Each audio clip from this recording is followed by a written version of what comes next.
Oke, hari ini kita masuk ke minggu terakhir di bulan apa ini? Bulan September.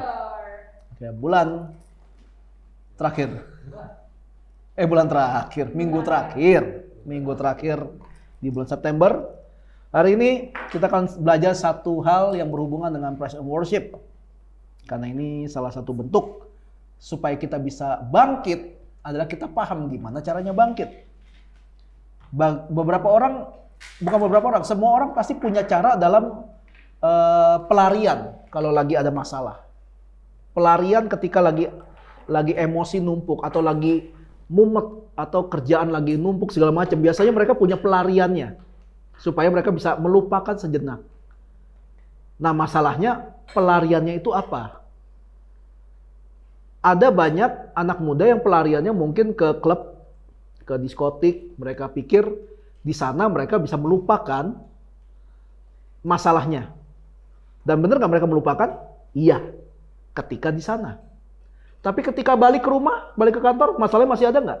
Masih. Kenapa? Karena itu yang namanya pelarian, tidak menyelesaikan. Atau ada cara kedua yang orang suka bilang recharge, di recharge. Jadi maksudnya gini, orang ketika mumet dalam bekerja, udah capek gitu, kepala penuh, kadang-kadang kita nggak bisa lanjutin kan kerjaan karena numpuk lah. Jadi kayak burnout atau terlalu capek gitu. Burnout masih tahap awal dari efek yang lebih parah yang orang bisa sebut dengan blackout. Jadi burnout itu super capek. Blackout itu tiba-tiba jatuh aja, collapse aja karena kecapean yang menumpuk. Itu blackout. Bolehlah bilang pingsan. Karena kalau blackout itu lebih ke udah gelap aja udah. Gitu. Emang hitam, kadang tiba-tiba langsung gelap aja gitu. Nah, ada orang-orang yang caranya adalah gini, gua nggak bisa kerjain ini dulu sekarang.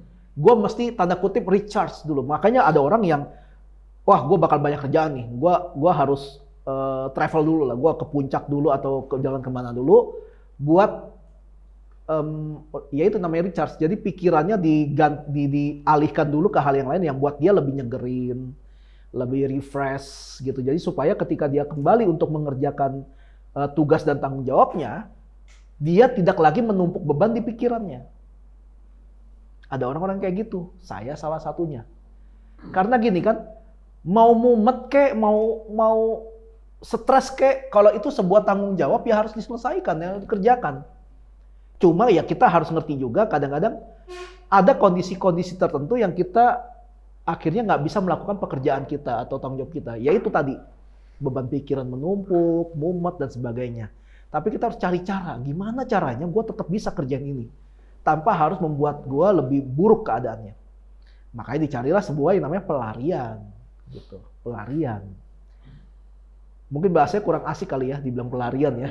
Agak gitu. Tapi kayak mengalihkan sementara perhatian kita supaya ketika kita kembali pada pekerjaan itu atau pada aktivitas itu, keadaannya kita udah refresh.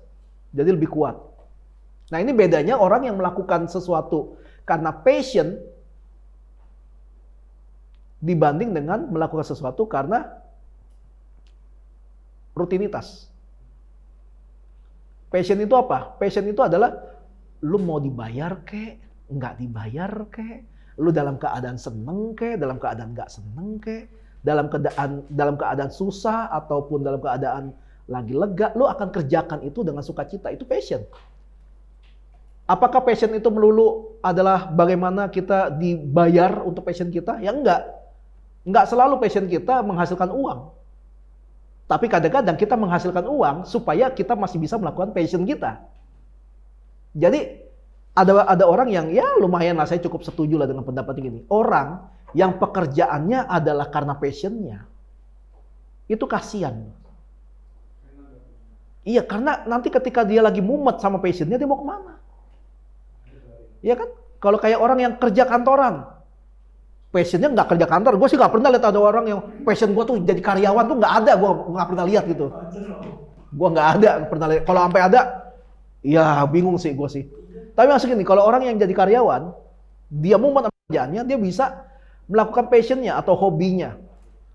Ada orang yang bisa lega hanya berjam-jam ngeliatin ikan cupang. Karena passionnya di situ ngeliatin ikannya, waduh, siripnya tambah lebar, warnanya tambah bagus. Kalau zaman gua dulu SMA, orang piara lohan. Benjolnya tambah gede, wah tambah keren, kasihan padahal ke benjol ya. Berarti itu lohan tuh sering jeduk-jedukin kepala ke akuarium tuh, ke kacanya. Gede, iya kali. Nggak tahu bener apa enggak gitu kan. Nah, bayangin kalau orang yang passionnya misalnya gini, gue punya passion gue ada traveling. Terus ketika lu mumet dengan travel,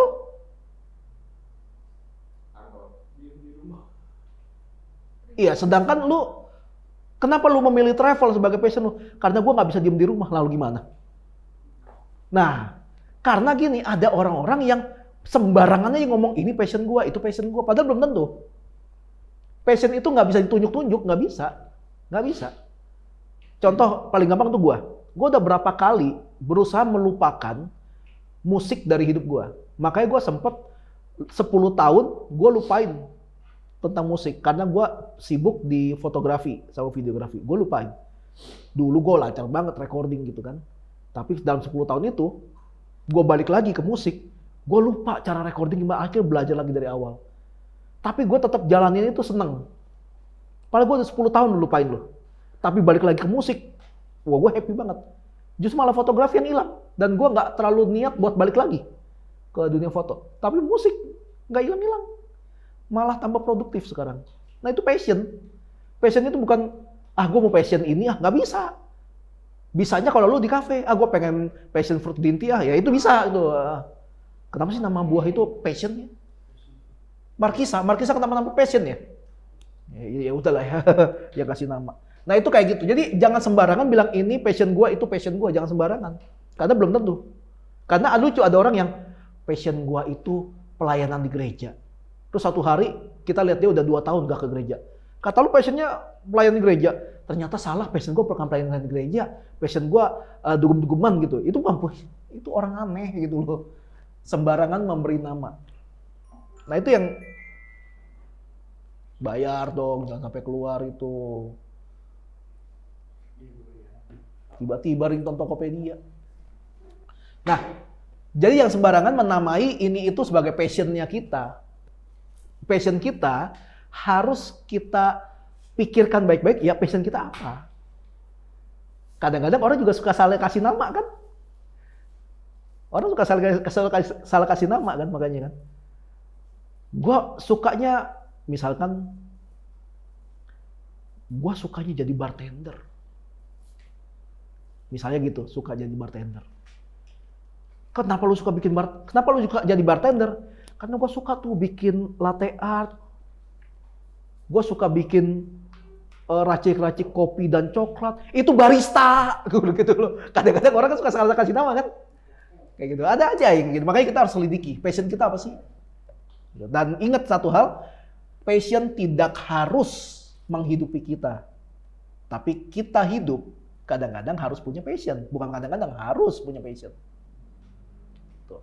Nah, hari ini saya kasih judul khotbahnya adalah Selah. Selah di Alkitab ada sebuah istilah. Tapi artinya nggak ada. Maksudnya nggak ada arti. Karena itu adalah kode. Selah itu kode. Selah. Bukan Sheila ya, bukan Sheila, bukan. Selah. Selah. Nah, itu kode.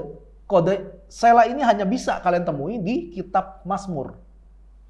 Nah, kenapa cuma di kitab Mazmur? Karena Selah adalah sebuah kode dalam bermusik pada zaman Raja Daud.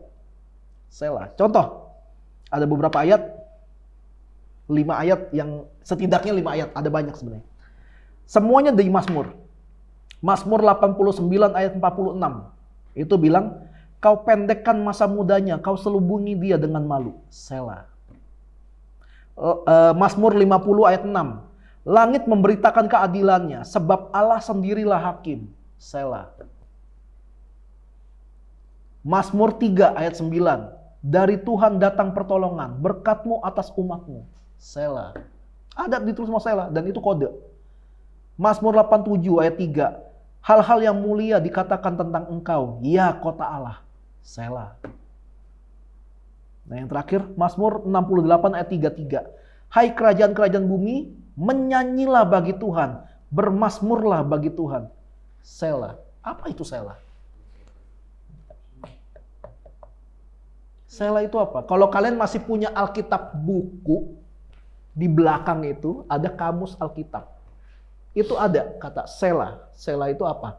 Selah itu kode dalam bernyanyi di zamannya Daud. Artinya nggak ada sih, tapi itu kayak kode, maksudnya tuh berhenti sejenak. Pause. Iya, kayak itu. Iya, berhenti gitu, kayak berhenti sejenak, sebentar gitu. Sementara berhenti, bukan stop. Bukan stop.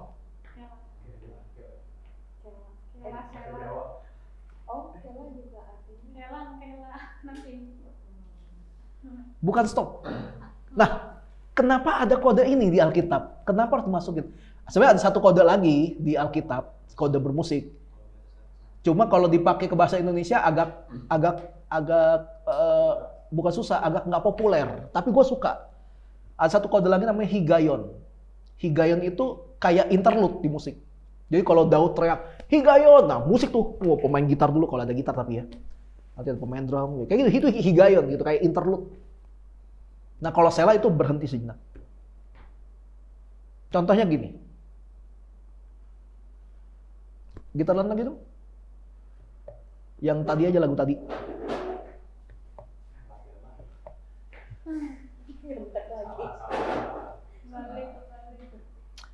Lagi ibadah ini, nggak usah ngelawak lo.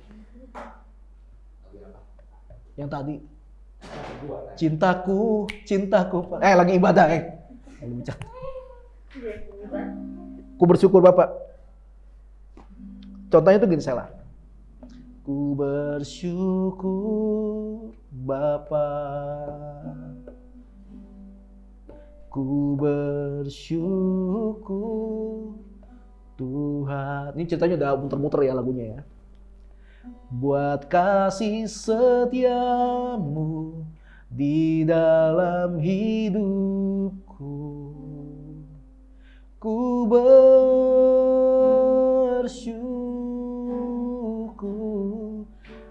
Ini bikin slow tapi gitar aja main. Tuhan. Main aja terus. Semua jangan nyanyi. Beda dengan higayan. Pokoknya main aja terus kayak gitu. Jadi ada waktunya kita menyembah Tuhan enggak dengan nyanyian. Tapi kita diem. Kita nikmatin atmosfernya. Kita nikmatin hadirat Tuhannya. Kadang-kadang kalau kita benar-benar mau serius dalam menyembah Tuhan, Tuhan bisa bertindak sesuatu yang kita nggak pernah pikirin. Pernah berapa kali kejadian lagi posisi selah, biasanya kan kalau di gereja-gereja seperti itu kalau lagi nggak nyanyi, ngomong terus kan, saudara percaya, ngomong terus kayak gitu kan, biasanya kan gitu. Tapi berapa kali gue pelayanan, ya udah gue cuma kasih kode musik, udah main aja. Gue udah nggak bisa ngomong apa-apa lagi, nyanyi pun gue udah nggak bisa. Kayak ada sesuatu yang kayak, udah diem aja udah. Terus lagi diam, tiba-tiba sono mulai nangis. Tiba-tiba di belakang ada mulai tepuk tangan, tapi sambil tutup mata. Tiba-tiba ada yang berdiri langsung begini, tiba-tiba ada yang bukan rebab, nggak sadar nggak maksudnya berlutut tapi tengkurap gitu sampai begini. Saat itu hanya terjadi ketika selah. Jadi menyembah Tuhan nggak melulu kita keluarin suara sekenceng-kencengnya, kurang kenceng gitu, nggak. Kadang-kadang diem. Kadang-kadang gitu. Bukan kayak kita dalam satu kondisi di rumah kita, di hidup kita, ketika kita lagi ada beban berat gitu, lu selalu berusaha nyari solusi, nanya orang, nyalahin orang barangkali kalau parah. Tapi pernah nggak coba buat diem? Pikirin gitu, kenapa ini bisa kejadian? Nah ketika kita diem, saat itulah Roh Kudus akan berbicara. Kenapa Roh Kudus susah bicara dalam hidup kita? Kita ngomong melulu. Roh Kudus baru entar gitu. Tapi entar gua tahu ini cuma masalahnya. Jadi Roh Kudus pengen ngomong kita cegat melulu. Kenapa? Kita nggak pernah mau untuk selah. Diam dulu. Nggak diam selamanya mati namanya. Diam dulu udah. Maka kenapa perlu ada selah? Selah juga berguna ketika misalkan ayat yang tadi bilang, hai kerajaan-kerajaan bumi, menyanyilah bagi Allah, bermasmurlah bagi Tuhan. Ada kata selah di situ. Itulah saatnya kayak Daud dan tim-timnya itu diem. Tapi kerajaan-kerajaan bumi yang bersuara. Ada saatnya kita diem supaya kita bisa mendengar lebih banyak daripada kita ngomong. Ya, pepatah Cina ada benernya sih. Tuhan kasih 2 kuping, tapi mulut cuma 1. Supaya kita bisa dengar lebih banyak daripada ngomong. Ada benernya, filosofi. Walaupun bukan itu tujuannya Tuhan ciptain kuping 2. Karena kalau kuping 1 aneh. Iya. Dan kuping adalah kuping adalah alat keseimbangan manusia. Itu ada di kuping. Makanya kalau kalian lagi pengang, kalian jalannya oleng aja pokoknya. Pengang sebelah gitu. Kayak aneh gitu jalannya. Orang yang kena pukul tinju bagian sini, rahang kan deket kuping kan. Makanya oleng. Karena keseimbangan ada di kuping. Makanya kita butuh waktu untuk diam. Nah, waktu dulu gue pelayanan dari gue masih SD sampai SMA. Selalu ada momen di gereja namanya berdiam diri. Berdiam diri. Repotnya gini, kalau orang nggak paham tentang berdiam diri, tentang selah, ya Tuhan akan izinkan satu kejadian di mana lu udah nggak bisa ngomong lagi dah udah. Lu speechless, kenapa lu ngadepin ini semua? Akhirnya lu diem. Lu mau ngomong juga nggak tahu mau ngomong apa. Walaupun dalam keadaan ini, dalam keadaan di mana kita nggak bisa ngomong, sebenarnya ada satu karunia yang Tuhan udah kasih supaya kita pakai dalam kondisi ini. Yaitu karunia bahasa roh. Bahasa roh, kalau kalian baca 1 Korintus itu pasal 12 kalau nggak salah, pokoknya 1 Korintus 12 sampai 14 itu tentang karunia-karunia.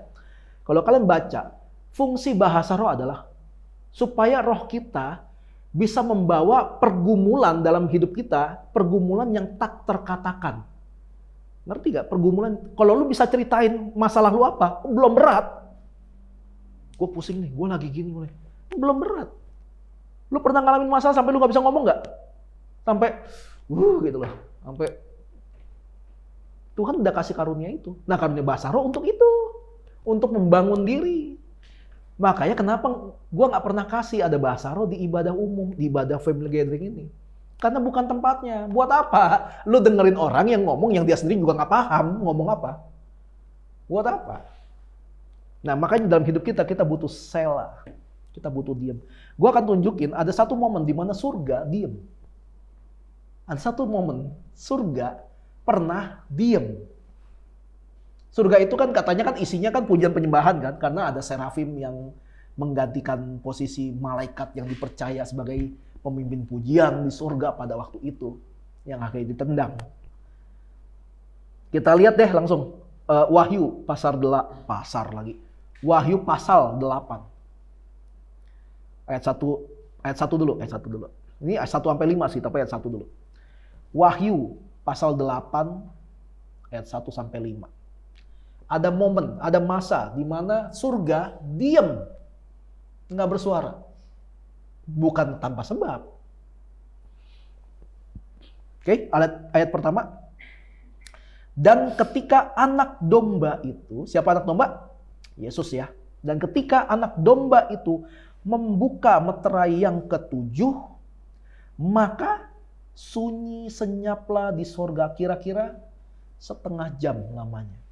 Surga lagi rusuh nih, lagi ramai, ada yang nyanyi, ada yang nyembah, ada yang apa, segala macam. Tiba-tiba ketika dibuka meterai ke-7, surga sunyi senyap. Udah sunyi senyap lagi. Tapi bukan Natalan. Nyanyi. Surga pernah sunyi senyap. Gara-gara apa? Kita lihat ayat selanjutnya, ayat 2 sampai 5. Lalu aku melihat ke-7 malaikat yang berdiri di hadapan Allah dan kepada mereka diberikan 7 sangkakala. Poinnya bukan itu. Maka datanglah seorang malaikat lain dan ia pergi berdiri dekat mesbah. Mesbah itu bicara tentang tempat diletakkannya persembahan. Zaman dulu persembahannya inget ya. Zaman dulu persembahan itu domba, kambing yang disembelih. Nah itu di mesbah gitu ya. Bukan di kotak persembahan, aneh gitu kalau kotak persembahan. Dengan sebuah pedupaan emas. Tahu pedupaan?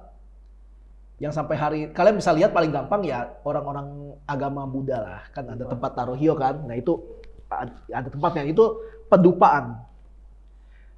Membawa pedupaan emas dan kepadanya diberikan banyak kemenyan untuk dipersembahkannya bersama-sama dengan doa semua orang kudus. Di atas mesbah emas itu, di atas mesbah di hadapan tahta itu, maka naiklah asap kemenyan bersama-sama dengan doa orang-orang kudus dari tangan malaikat itu di hadapan Allah. Lalu malaikat itu mengambil pedupaan itu, mengisinya dengan api dari mesbah dan melemparkannya ke bumi, lalu maka meledaklah bunyi guru disertai halilintar dengan pemuti.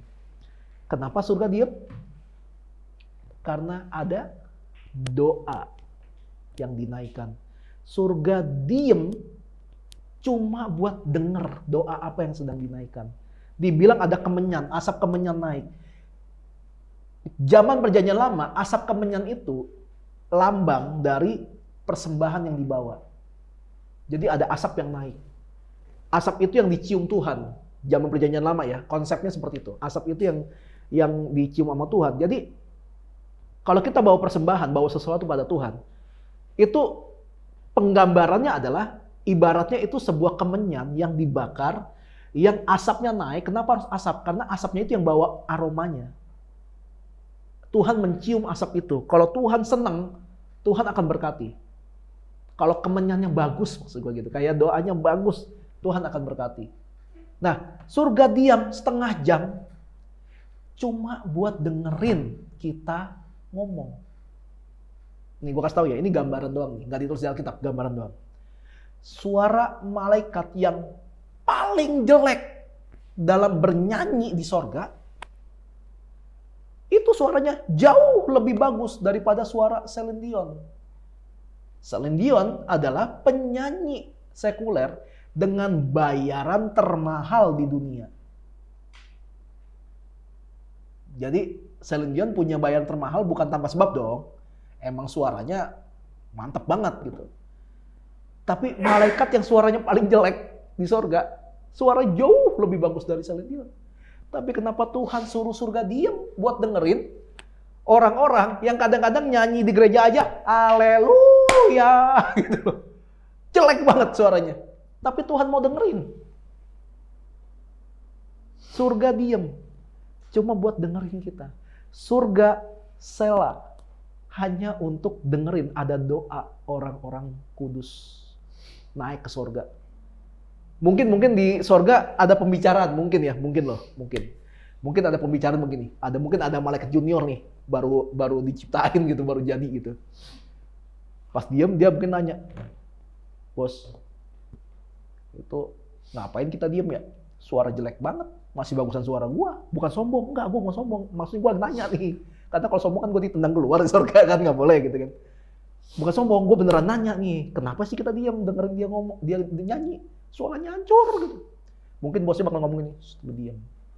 Bos kita pernah mati buat orang ini.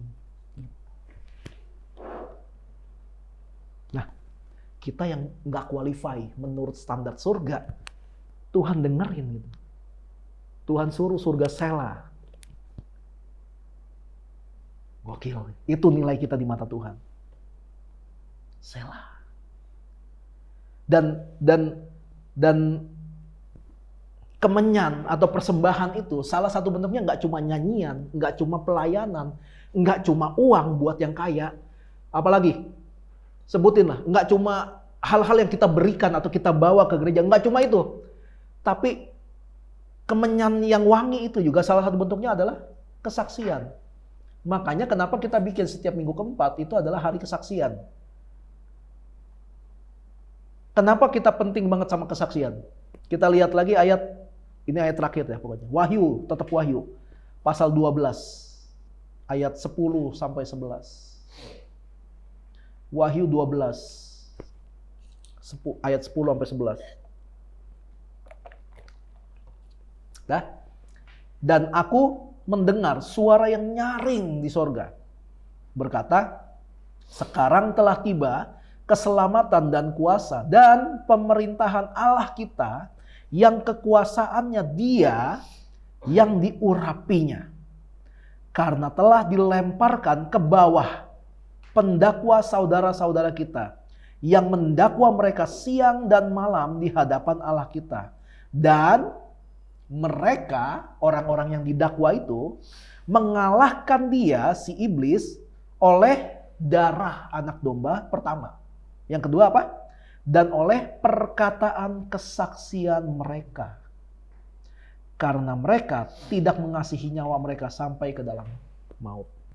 Kalian selalu dengar kan, Yesus bilang gini kan, jadilah saksiku. Pergilah, jadikanlah semua bangsa muridku. Gitu ya. Jadi saksi Kristus. Tuhan nggak pernah kasih agenda ke kita supaya jadikan semua orang jadi Kristen. Nggak pernah. Yesus aja nggak pernah ngelakuin itu. Ngapain kita lakuin? Tapi kita harus jadi saksi Kristus. Artinya, kehidupan kita harus menceritakan tentang Kristus itu sendiri. Jadi kalau kehidupan kita tidak menceritakan tentang karya Kristus dalam hidup kita, ada yang salah sama kita. Kalau kita takut bilang kita ini Kristen, kita takut menunjukkan gaya hidup sebagai orang percaya, sebenarnya kita bukan saksi Kristus. Nah, kenapa penting banget jadi saksi Kristus? Karena gini, di sebuah pengadilan, orang ini dinyatakan bersalah atau tidak bersalah tergantung kesaksian kan? Tergantung kan? Dan dengan kesaksian itu bisa menolong banyak orang. Contoh gini. Di sini siapa yang pernah lihat setan? Pernah nggak? Gua nggak pernah. Gua nggak pernah.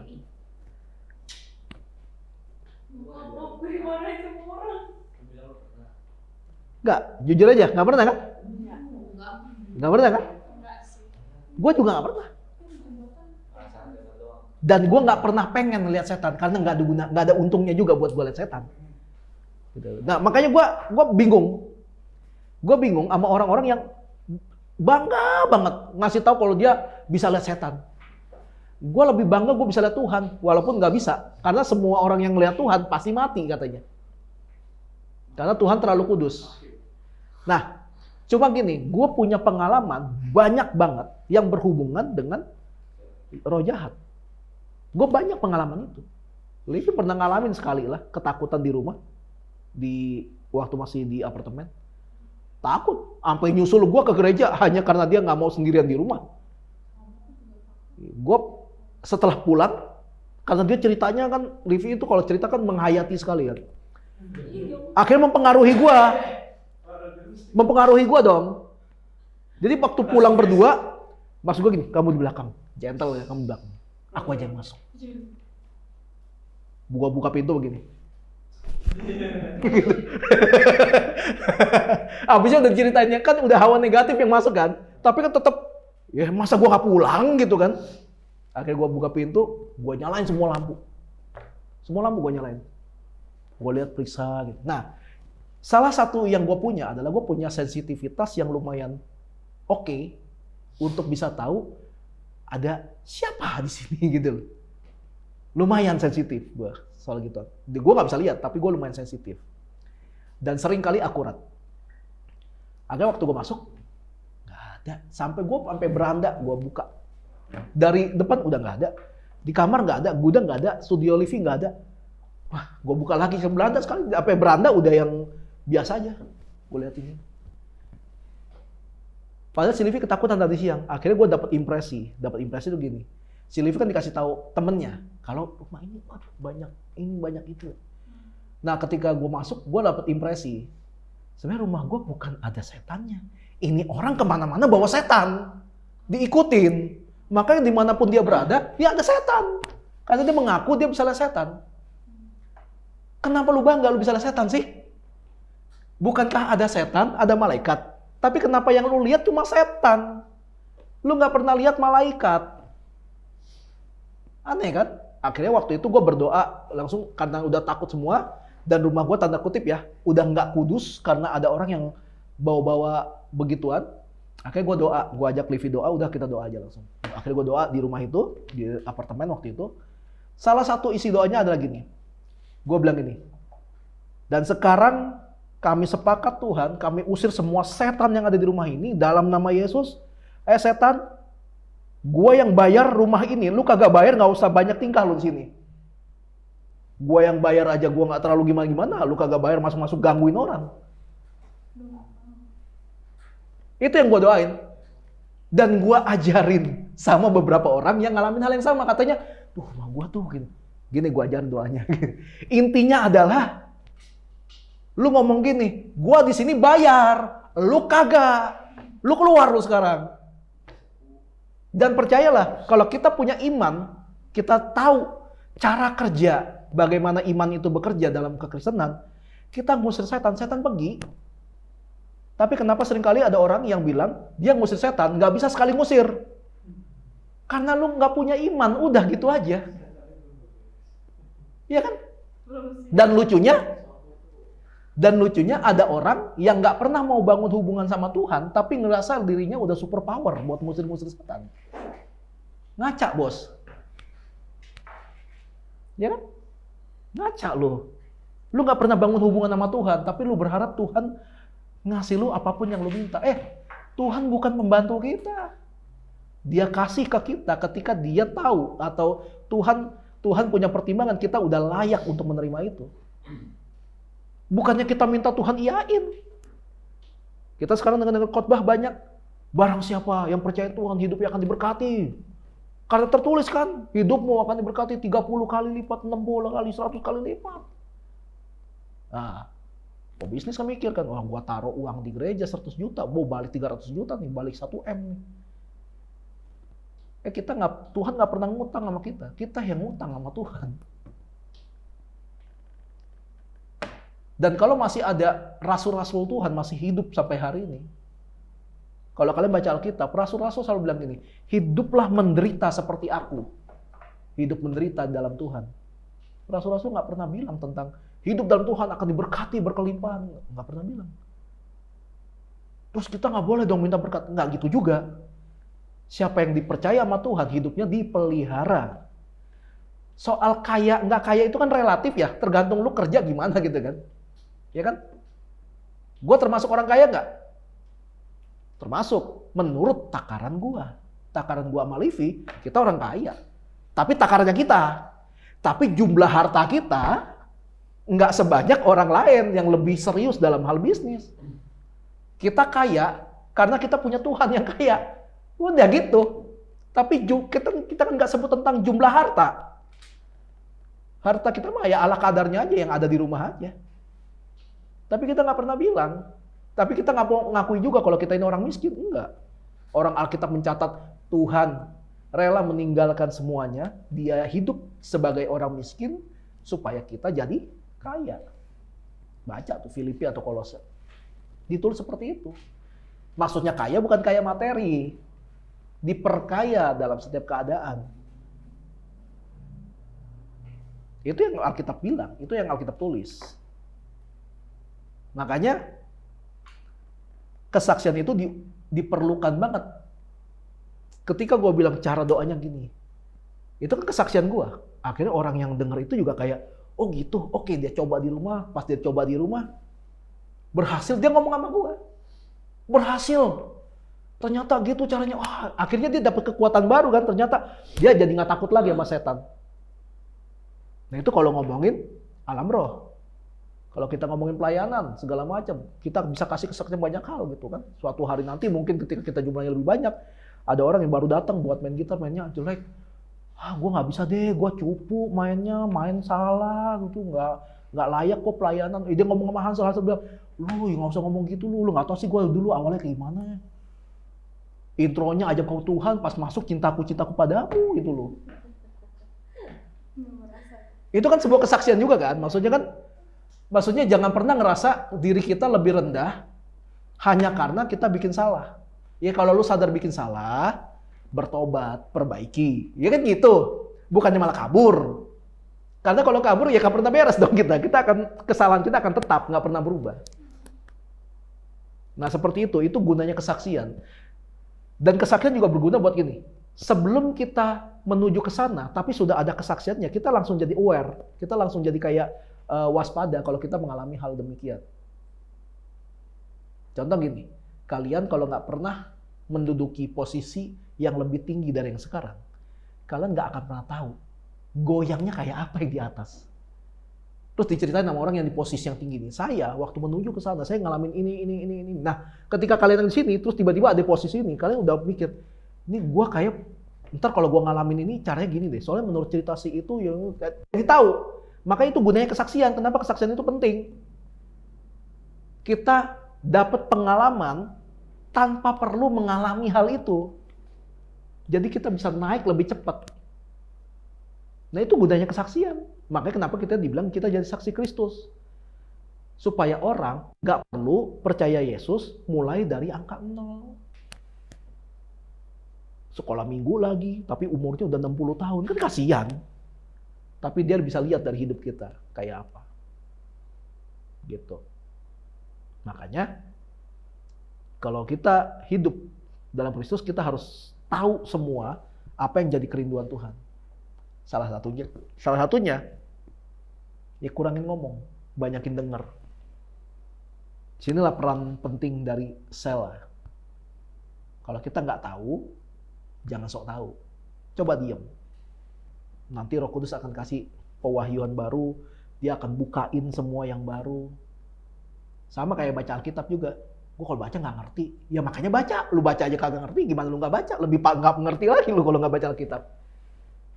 Ada masanya kita harus diam. Ada masanya kita harus sela. Diam. Tuhan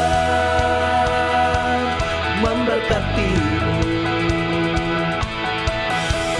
Tuhan melindungimu. Dia menyinarimu dengan wajahnya dan memberikan kasih karunia. Tuhan menghadapkan wajahnya dan memberi damai sejahtera.